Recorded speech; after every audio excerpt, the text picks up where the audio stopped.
I would like to extend a warm welcome to Mayor Pugh, Council President Young, Councilman Stokes, Secretary Holtz, Executive Director Abrahams, Michael Barrera of the Resident Association, all of the residents of the Brentwood, and all of the friends of the Brentwood.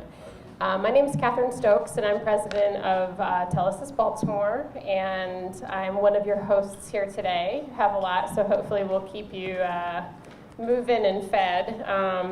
We are gathered here today to celebrate the renovation of the Brentwood apartments. Built in 1977, the Brentwood was just a 36-year-old lady when in 2013, the Housing Authority of Baltimore City had the foresight to include her in the rental assistance demonstration program. She should have been in the prime of her life, but due to funding shortfalls that resulted in deferred maintenance and the lack of necessary capital investment, she was aging badly. As you will hear, and as you can see, 4 years, many long hours, and $33 million later, we have, against all odds, the Brentwood transformation story. With an all-star cast of characters, with an all-star cast of characters, many of whom you will be introduced to and hear from today. Central to that all-star cast are the Brentwood residents who knew her well before she was South Beach and Barclay, stayed by her during the rough times, and held her hand through the redevelopment as she underwent years of surgeries and procedures that we can't speak of in polite company, but which made her what she is today. Yes, it's true, she's had some work done. And on that note, I would like to introduce Mr. Michael Barrera, the treasurer of the Brentwood Residents Council, to provide a welcome. Michael has been an active and engaged partner in the redevelopment of the building, and we look forward to continuing to work with him and with the rest of the Brentwood Resident Council, including Michael Davis and Ms. Rosa Scruggs, to build on the tremendous physical redevelopment that has happened here at the Brentwood. Michael? Thank you. Well, welcome to everybody, especially our esteemed guests. The only thing I can say at this point is the renovation they've done has been remarkable. You know, we went from basically, you might as well say 19th century technology to now we're in the 20th century. Well, you know, let's just keep the momentum going. That's all I can say. You know, we have working partnership. Everything's working great, you know, but like anything else, it's going to take time. So, but as I said, thank you, and the renovations have been great, and we keep seeing more and more new things all the time, so that's always a good thing. Thank you.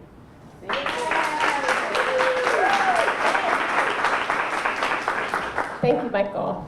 Next up, I would like to welcome our mayor, the Honorable Katherine Pugh. Mayor Pugh has long been a promoter of Central Baltimore.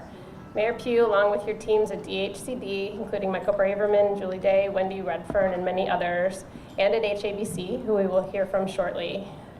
We appreciate your support and are so glad you could help us celebrate today. First, let me just say how excited I am. Jack, our president of City Council, is here. Jack said he doesn't want to speak. He says too many speakers on the program.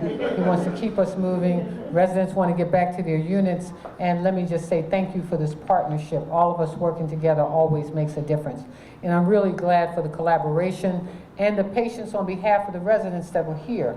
And as I was walking in, one of the residents mentioned a challenging situation that occurred here the other day. And I want you to know that we are committed to making this a really safe community, and we'll do that. I also want to thank Janet Abrams, who's here with us. She's our new Housing Authority of Baltimore City Executive Director, and she also is committed not just to this particular area, but to the RAD program in general, because it's with those kinds of funds that have been made available that we've been able to make the change that has taken place right here.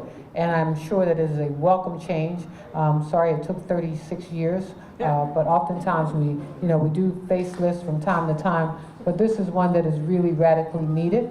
And again, let me just thank HCD, HABC, and the partners, Telesis, and all of those who come together. The community members, the community leaders who stood by steadfast saying, we need work. They advocated for this, they worked hard for this, and today we get to cut the ribbon to make this an even brighter future for all of us. Thank you.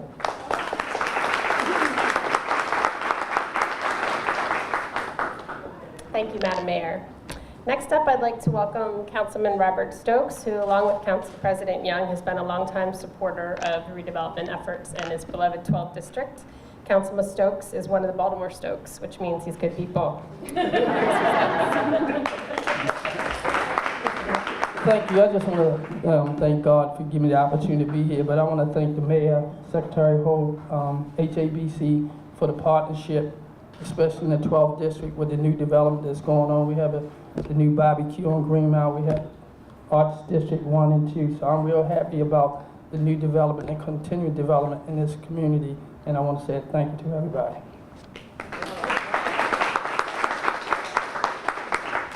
Thank you, Councilman. I hope everyone's appreciating this pace. It's nice. We've had tremendous support from our partners at Baltimore City, the Housing Authority of Baltimore City, HUD, and also from the state of Maryland. Secretary Holt and his amazing team at CDA of Elaine Cordick, John Mandeville, Brian O'Toole, Tawanda Moore, Jerry Curley, Alvin Lawson, and many others have been tremendous supporters of and resources for the Brentwood. The state has been a great partner and funder of the transformation of public housing stock in Baltimore City under RAD. The addition of approximately 20 redevelopments to an already robust pipeline surely put pressure on the team at CDA, but they never broke a sweat. Secretary Holt, we are honored to have you here today. My gosh, I usually try to keep my remarks short, and now I feel I'm going to put everybody to sleep. But let me express the thanks of Governor Hogan and Lieutenant Governor Boyd Rutherford for all the great work that you've done, and specifically to Telesis Corporation, Marilyn and your team, to Baltimore City Mayor Pugh. It's amazing how quickly she's sort of pushed us along and required that we raise the bar and do more. To Harkins Builders, great partners. I think I see in the back there that team. They always do a great job. And CT Management, the property manager. This requires not just individuals and sort of their sweat equity, but it also requires a lot of capital. The state put in a little bit more than $29 million. That's basically some short-term financing, some low-income housing tax credits. I think what's important about the numbers is that how many projects can we do, how many units can we build to essentially satisfy the demand for affordable housing, because the cost of housing against the income of our lower and moderate income citizens is very, very wide. Unless we close that gap, we're really not getting anywhere. And so I'll give you a little bit of sense. In 2015, we supported 30 projects providing $590 million of support. That provided 2,600 units. Last year, we supported nearly 40 projects, which provided over 4,600 units at a cost of about $900 million. And as I think was just referred to, for this year, we've selected 20 large projects, and we're investing $20 million of rental housing works and $28 million of low-income housing tax credits. That's unprecedented. We want to push as hard as we possibly can. Telesis never slows down. I think those folks who are trying to construct affordable housing, they understand the mission. I was here just in June with the North Barclay ribbon cutting of 47 units, and I'm so proud to be back here for 150 beautiful units. So anyway, thanks so much. I'm glad we're part of your team.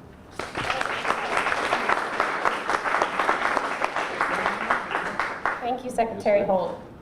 I hope that you take the time to take the elevator to the 13th floor where you can see a magnificent view of Baltimore City and looking over some equally magnificent redevelopment opportunities just south of us in the Barclay neighborhood. Can't resist. Next, we have the honor of introducing Executive Director of the Housing Authority of Baltimore City, Janet Abrams. Janet comes to us as a lot of good things do by way of the Big Apple and her team, including Peggy Webster, Robert Allen, Janet Badger, Jan Gosling, Nick Calais, Lisa Watson, Michelle Cruz, Sean Buchanan, Brian Grennan, and many others have been our partners in the daily work of rebuilding the Brentwood. I had the pleasure of touring the Brentwood last week with Executive Director Abrams, and I look forward to partnering with her team to continue to strengthen and build on the tremendous redevelopment effort and to ensure that the Brentwood continues to be a place where the residents are happy to come home to.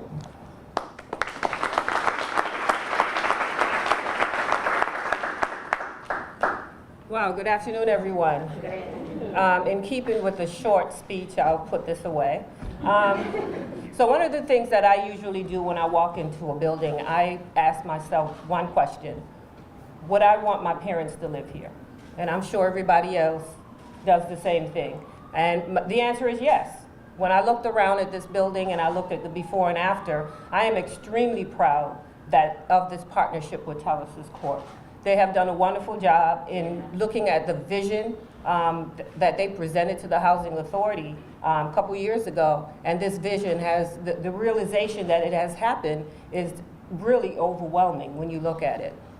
The Housing Authority, of course, we're faced with so many different issues. One of the biggest things that we were in uncharted territories. We had to figure out how to get private investors to invest in public housing. We had to try to figure out how to get all the different funding so that we can create this type of environment for our residents. And Telesis, of course, had a wonderful proposal. They had a vision. The vision is realized. But more importantly, our residents, one of the things that I wanted to stress today was the promise that the Housing Authority and Telesis made was that we will have minimal disruption to the residents. And I want to applaud them because the residents that were here when they got here, they're still here. And no one was displaced from the building. No one had to be moved from this building. So that mistrust and the RAD program, the energy and the power behind that RAD program is definitely here today. So I want to thank them and really push and talk about the fact that eventually the Housing Authority has 24 deals like this. We realize that we're poor managers, right? At the end of the day, we realize that long-term deferred maintenance, years of neglect has caused these buildings to deteriorate at a level that we can no longer afford to maintain. And we made the decision, we admitted, mea culpa, we said we were not good at this, and we turned these buildings over to private developers. And this is an example of what you will continue seeing. We have many more to go, and I hope to see you there. Again, thanks to the investors, thank you to the partnership, thanks to our mayor, Secretary Holt, and all the esteemed guests, because without you, this would never happen. Thanks again.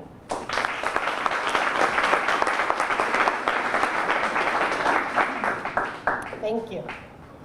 We wouldn't be here today without the support of and funding of our financial partners. The first of these is PNC Bank, who has been our equity investor and lender in all of our rental development in Barclay and in Baltimore. Here representing PNC today is Denise Fazio. Hi, good afternoon. So I work for a specific area in PNC Bank that's dedicated to investing in affordable properties like this and in the preservation of affordable housing.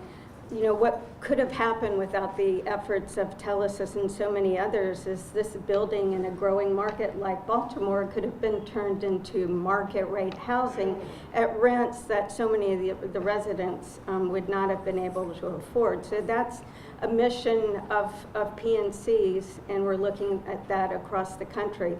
So we have the opportunity to see properties throughout the states, and we work with many developers, both for-profit developers and non-profit developers. But that has certainly helped shape my perspective about what a wonderful partner for all of us that Telesis is. You know, for most people who aren't involved in the construction or development business, you drive by a wonderful property like this and you have no idea how the change was made, and people don't understand that it can take months, but more likely years for something like this to come to fruition. There's all the partnerships that have to be established, maybe on the federal level, definitely on the state level, on the local level, but where it all starts and where it starts for Telesis is at the community level and at the tenant level. There is so much time spent with the architects and the designers and the contractors, and everybody has a job to do, but sometimes the important things can get lost in all the budgets and the numbers and worrying about, you know, can we create any cost savings? Well, I can tell you when Telesis may find that cost savings, I get a call from Katherine and it's, Denise, we saved $20,000, but look, that means we can create this other amenity or reserve for our tenants to bring more services in.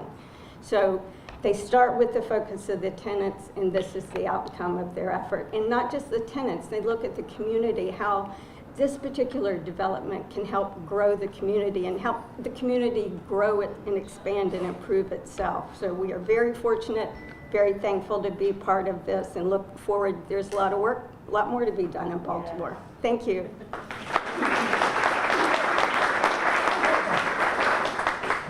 Thank you, Denise. Before I hand this over to Marilyn to bring us home, I have a few more thank yous. I wanted to give some special recognition to Sarah Boley and Magda Westerhout of Marks Thomas Architects. As you can see, are very talented architects and designers. And also, I wanted to give a special thank you to Bob Aaron, Tom Lemon, Reggie Hall, and the rest of the team at Harkins Builders, who literally swooped in and saved the day every day for 1.5 years as we put the Brentwood back together.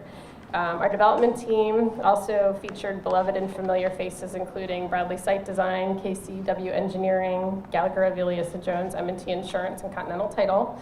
And I also wanted to thank Miles, Margaret, and Brian at AGM for holding our hands through this process. A big thank you to our friends at Neighborhood Partners, especially Chuck, Rhiannon, Jay, and Chris, and the folks who keep this place humming every day. Tasha, Sekou, Shantae, Antoine, Devin, Byron, Curtis, and Tehran. Need a little bow for those guys.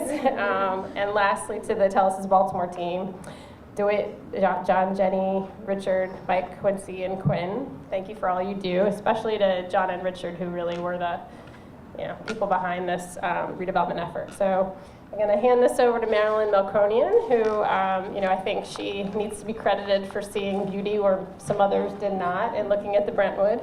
And hope you all take the time to stay and visit and see the rest of the building. Thank you.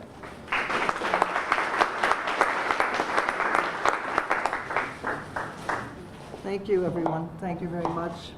And I'm so pleased and happy and proud to be here. And among all the partners, I don't want to leave out, even though we were somewhat modest about the role of the public side, an essential partner is always our public partners. And so I really want to take a special moment to tip of the hat to the mayor, our wonderful housing commissioner, our leader of the city council, Jack Young, who's always been there, the part of the Stokes family. We would not be able to be in Baltimore successfully without the Stokes family. So thank you. And of course, all of the other people have been mentioned. But I want to say just a few words, and I might be a little bit slower and longer, but I want to take off where Michael really ended, because Telesis is a what we call a neighborhood partner, and we believe more than anything in the movement that we believe is part of neighborhoods and people.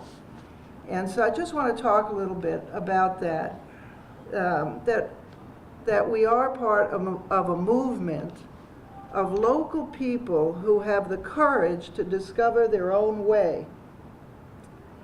A culture made by their own vision, and we experience this every day, a handmade, a homemade vision. That first, that we have individuals as neighbors in this place of ours. Our power is in our connections and our relationships among and between what we have. These connections happen when we individually and collectively act to make them happen. They don't just happen by themselves. We strive to be citizens, people with the vision and the power to create our own way, a culture of community capacity, connection, and care and caring. Our health, our safety, our environment, our economy, our care depends on this. The gifts of the people in our neighborhoods are boundless. We can call forth these gifts. The power of association, we join our gifts together and they become amplified, magnified, productive, and celebrated as we are doing today. Hospitality, we share. There is no limit to our gifts and our associations and our hospitality. We will find our own way, the citizens' way, the community way, the democratic way. We are called to nothing less, and it is not so wild a dream. Thank you, everyone, for being here today.